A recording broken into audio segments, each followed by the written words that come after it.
Before you settle down to watch this video, I have an announcement to make. You know that I've been talking about starting another channel for a long time, a vlogging channel. I've done it. I've gone and done it. And I know some of you miss my out and about walks, etc, etc. Please do go on over and support my new channel. I would love it if you did. It's called 60 but Sassy, and I will leave a link or put it on the screen here. Please do go and show me some love there. There's 2 long form content videos for you to watch and a short, and let me know what you think. Come and say hello there, I'd love it. Anyway, back to the card making. Hello, it's Ashley here from Paper&Twine, and welcome to day 3 in the Stencil series of clean and simple Christmas cards. I'm hoping to make 30. Here's what we made yesterday. No, we didn't. We made this on day 1. A little star just cut out of some scrap white card. These cards are quite thin. A clean and simple card is designed to be very simple, minimal materials and 1 layer. And this is what we made yesterday, again with the star theme. Loving this. Husband loved it when I showed it him as well. Really pleased with that one. And then we're going to do 1 more. We come back to stars, but today we're going to do another star themed card, and this time we are going to do it tenfold. I've gone ahead and I have cut a star from my large stars nesting set that I've got, and I've cut a star out of this piece here. I'm just going to put a little bit of tape at the top to stop that from moving. This is low tack tape. Then I have got some chipped sapphire on this brush, and I'm just going to literally go around the edge with a little bit, just around the edge of the star.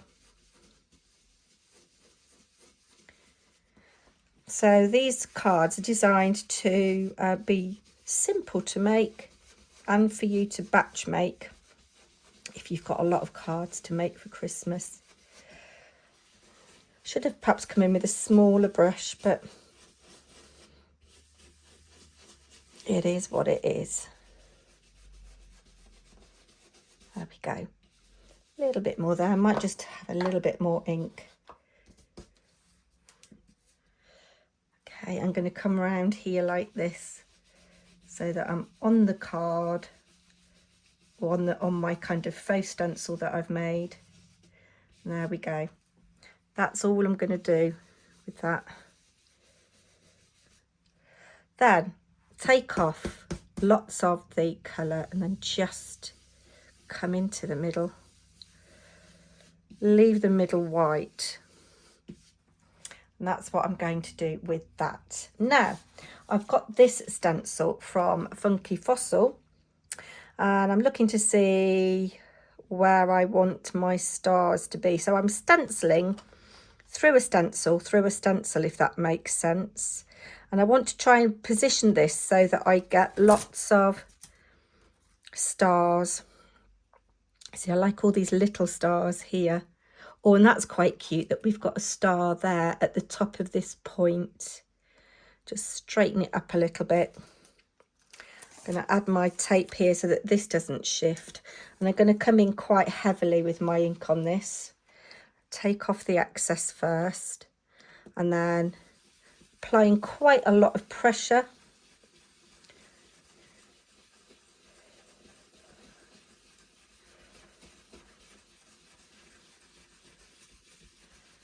There we go. We'll see what this looks like. Had a nasty feeling then that I wasn't actually recording. I tell you, I've had some near misses like that recently. Right, here we go. This is our little faux stencil that we're going to lift off. And there, it's not quite centred, but it's good enough for me. I'm going to stamp a little sentiment now before I add some embellishments. And because I'm really worried that my card might shift, I'm going to put a magnet there and a magnet there, and I'm going to put my sentiment here. using this set that I have never used from Julie Hickey. I don't even know whether you can get it anymore. It's the poinsettia tag set. And I'm going to use this one, Have a Magical Christmas Time.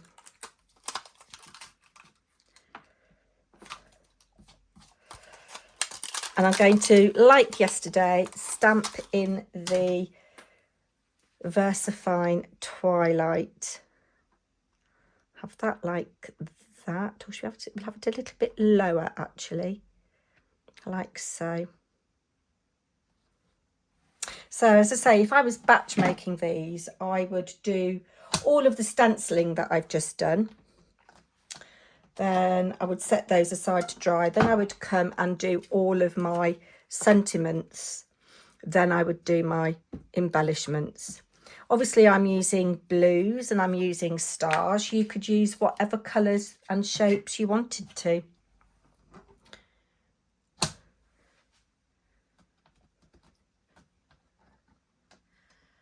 Lovely. That's all I'm going to do with that. Take that off there. Move this out of the way. And then come in with some embellishments. Now, I want a little pop of colour. I had thought I might add some of these little gems that I've got. And they would look quite nice, but I think I'm going to go ahead and use some of the little stars that we cut yesterday out of the gold, because I've got them left over.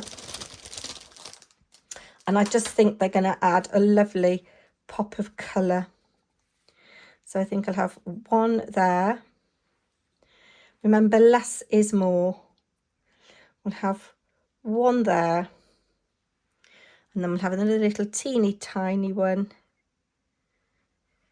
up here.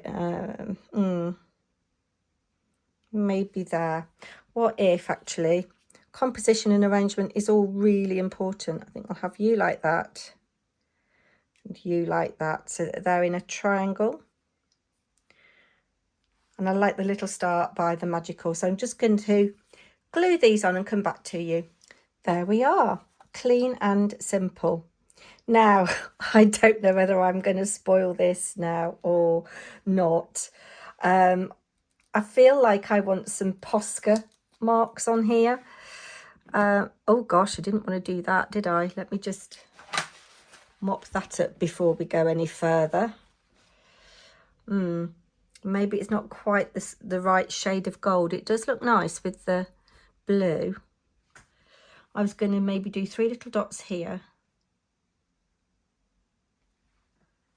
And then to balance it, 3 little dots up here.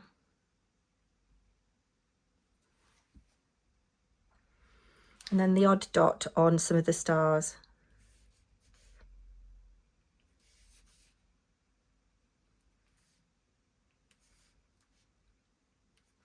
And we will leave it at that.